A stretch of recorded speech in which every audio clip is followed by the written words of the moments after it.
She was sitting on the cold bathroom floor, knees pulled to her chest, the mirror directly across from her reflecting a version of her face she didn't recognize. Her breath trembled. Her eyes were red, swollen, not from the reaction but from crying for hours. Her cheeks were a patchy mix of angry red and dull, peeling brown. The skin around her mouth looked raw, fragile, almost wounded. And the worst part wasn't even how she looked. It was the way she stared at herself, with a fear she had never felt before. Her voice cracked, barely above a whisper. What did I do? What was I thinking? But the answer wasn't simple. It wasn't just one bad decision. It was every emotion she'd piled on top of herself these last few weeks. Every insecurity, every moment of comparison, every silent hurt she had never shared with anyone. And as she wiped the tears falling down her chin, the sting made her wince. Pain was sharp, real, and completely avoidable. If only she had stopped. If only she had asked questions. If only the world didn't make perfection look so easy. She closed her eyes as another wave of regret washed over her. And this is where her story truly begins. Her name was Amara, 28 years old, a woman who had always tried to keep herself together, even when life wasn't gentle with her. But the breakup, that one cut deeper than she ever admitted out loud. She'd been with him for almost 3 years.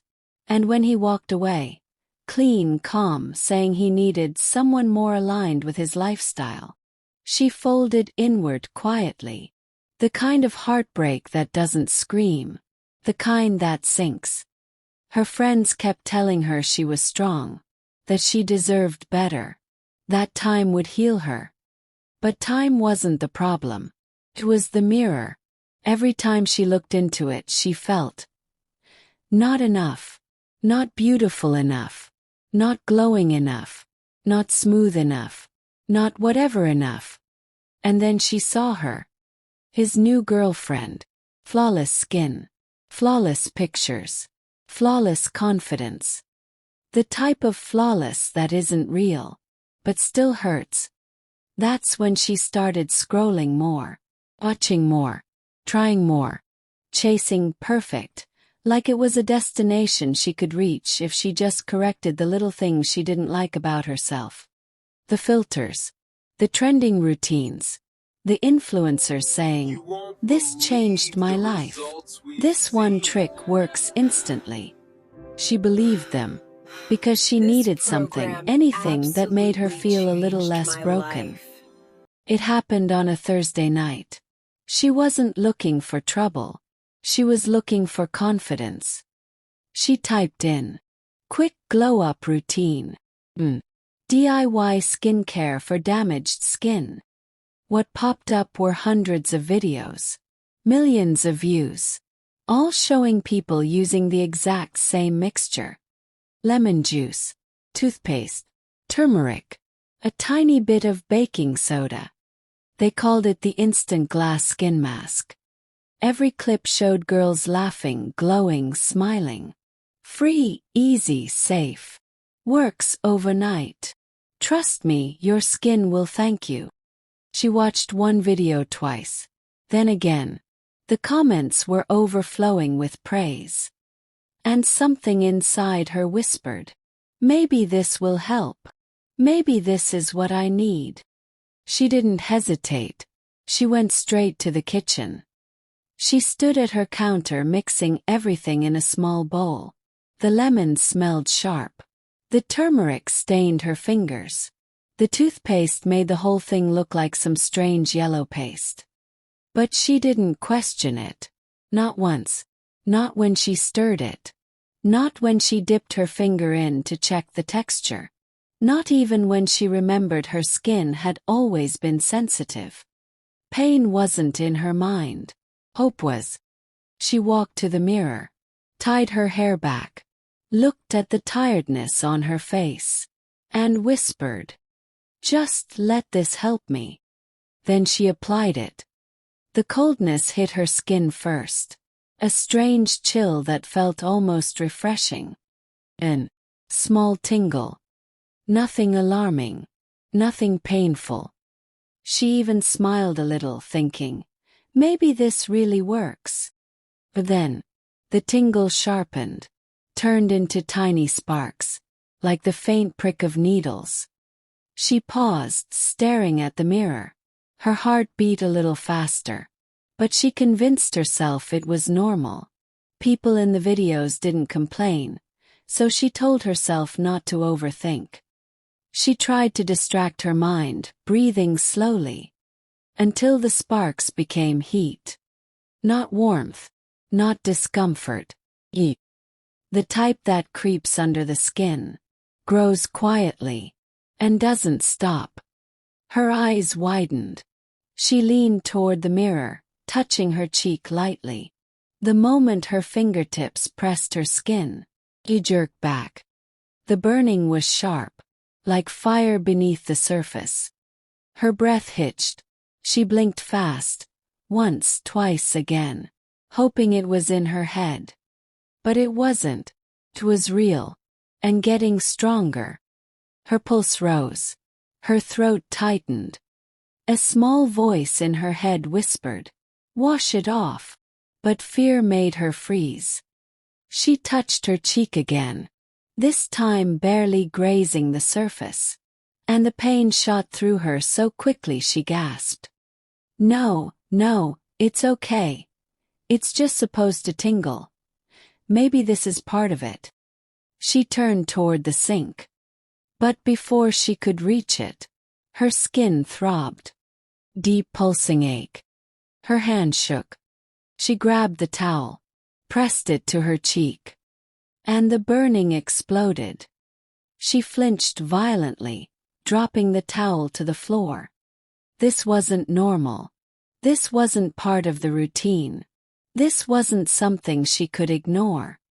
The mask had turned against her. She rushed to the sink and splashed cold water on her face. The moment the water touched her skin, she screamed. It wasn't like rinsing off a mask. It was like pouring salt on an open wound. Her hands shook. Her breathing turned uneven. Her heart pounded so hard it made her dizzy. She kept rinsing, desperate, terrified. The paste loosened slowly, burning all the way down. She tried to wipe it. Her skin stung even worse. When she finally looked up at the mirror, her stomach dropped. Her cheeks were bright red. The area around her mouth had turned patchy. The skin looked angry, irritated, wrong. And she whispered again, "What did I do?" But the panic didn't stop there. Because within minutes, the swelling began. Didn't hit all at once. Crept. A slight puffiness under her left eye. Then her cheekbone. Then the corner of her lip. The mirror felt closer than it should have been. Her reflection felt like someone else's face. She grabbed her phone to search for help. But her hands were trembling too hard to type properly. Her mind raced with 100 thoughts. Should I call someone? Should I go to a clinic? Why did I trust a stranger online? What if it keeps getting worse? And beneath all of this, a quieter, heavier truth. She didn't do this for herself. She did it trying to compete with a girl she'd never met. To look better for someone who no longer cared. To chase a version of beauty that wasn't even real. It made the fear feel even heavier. Because this wasn't just a mistake.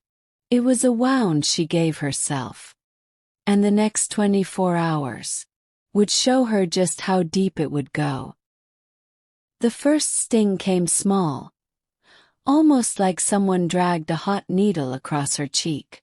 She thought it was nothing. But the next one. It felt like fire woke up under her skin. Alma gasped, grabbing the edge of the sink. Her breath shook. Something wasn't right at all. She rushed to the mirror. At first it looked normal. Then the redness started spreading. Slow at first, then faster, like crawling heat. Her chest tightened. She whispered to herself, "No, please no, not today." This wasn't makeup irritation. It wasn't a harmless tingle. This was something deeper, like her skin was reacting from the inside out. And this was just hour one. By noon her face had changed. Not swollen yet, but wrong. A shadow under her eyes. A strange patch forming near her jawline. Heat radiating through her cheeks like she was sunburned from the inside. She tried cold water. Nothing. Tried resting. Nothing. Every second felt like a countdown towards something she couldn't see yet. Her phone buzzed. It was her ex. The breakup was still fresh, still raw, and seeing his name hit her like a punch. She ignored it. But 20 minutes later, another message popped up. "We need to talk. It's important." Her chest tightened even more. Not now. Not today. Not when her face felt like it was slowly betraying her. She woke from a short nap to a sharp, tearing sensation across her cheek. The type of pain that doesn't wait, it just hits. Alma shot up from the bed. Her hand flew to her face. Her breath trembled as she walked toward the mirror. And what she saw, that's the moment she said her heart almost stopped. A large patch of her skin was peeling, not from the surface, but deeper, like her face had turned fragile overnight. She touched it carefully. The pain was immediate and unforgiving. Her knees went weak. Her vision blurred. This wasn't influencer glow-up gone wrong. This was her skin fighting for its life. She tried everything, honey, ice packs, aloe, nothing worked. Her bathroom looked like a battlefield of open jars and scattered remedies. Her ex kept calling. The guilt, the regret, the confusion. Her heart and her skin were breaking at the same time. She picked up the call. Her voice barely held together. "Are you okay?" he asked immediately. Silence. She didn't know how to explain what was happening, or why she suddenly wished she wasn't alone. She whispered, "My face, something's wrong." Long pause. He said he was coming over. Alma stared at her reflection again. She didn't want anyone, especially him, to see her like this. Not when she wasn't even sure what she had done to herself. By the time he arrived, she couldn't pretend anymore. The burning had deepened. Her right cheek was swollen, and the peeling had spread. Every time she touched her face, even lightly, she winced in pain. Her ex stepped inside and froze. His voice cracked. "Alma, what happened?" The moment he said her name softly, she broke. Tears fell before she could stop them. Not soft tears, deep aching ones. The type that come from fear and shame mixed together. She kept saying she was fine. She kept pretending. But she wasn't. She whispered through the tears, "I just wanted to feel beautiful again." That line hits viewers straight in the chest. People relate, especially after heartbreak. Another retention loop. It happened around 2:17 a.m. She woke to a burning so sharp she thought something was cutting her skin open. She ran to the mirror again, and this time she screamed. Her face, parts of it were blistered. Her jawline had turned dark, almost purple. Her skin looked like it was breaking down faster than she could keep up. Her breath got heavy. Her pulse raced. She felt dizzy, weak, terrified. Her ex ran into the room, grabbed his keys, wrapped a scarf around her face gently. So gently you would think she was made of thin glass, and carried her outside. The cold air hit her skin like knives. Pain. It was no longer surface level. It was everywhere, eyes, cheeks, jaw, even her neck. Amma clung to him, shaking. And in that moment she wished, truly wished, someone had warned her. Someone had stopped her. Someone had said, "Don't try that trend." Someone had told her, "This is not for your skin." Someone had explained the danger behind the glow everyone posted online. She whispered one sentence that became the spine of this whole story. "If I survive this, I'll tell other women the truth."